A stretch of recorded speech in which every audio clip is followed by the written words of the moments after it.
Աստված հավատարիմ է։ Դեյվիդ Վիլքերսոն։ Օր նոյեմբերի 21։ Ծարտնկիր։ Աստված չի խոստացել իր զավակներին ազատել տառապանքից։ Նա չի խոստացել մեզ ազատել մեր կարիքի ժամերից։ Նա չի խոստացել համաշխարհային խաղաղություն, հանգստություն, անվտանգություն կամ մշտական ֆինանսական բարեկեցություն։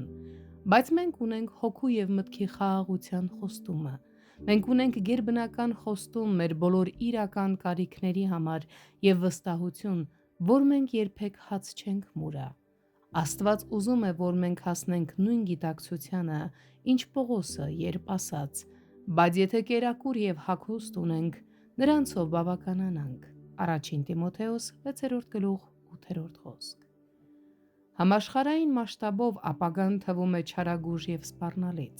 սակայն Դավիթը խոսում է Աստծո ժողովրդի անունից ասելով. «Չար բանից չեմ վախենա»։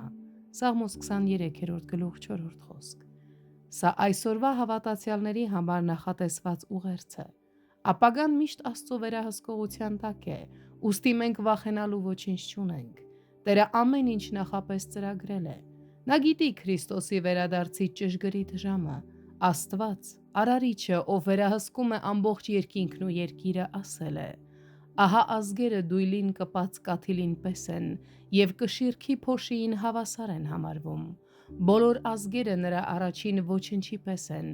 ոչնչից էլ պակաս»։ Եսայի 40:15 և 17 խոսքեր։ Աստված ուզում է, որ մենք շարունակենք աշխատել իր հոգով մինչև Քրիստոսի վերադարձը։ Սա պարզապես նշանակում է, որ մենք պետք է աշխատենք այնպես, կարծես վերջը երբեք չի գա, և ապրենք այնպես, կարծես այն վաղը կգա։ Մի հայտնի քարոզչի հարցրել են. «Ինչ կանեիք այսօր, եթե իմանայիք, որ Հիսուս Քրիստոսը վաղը կգա»։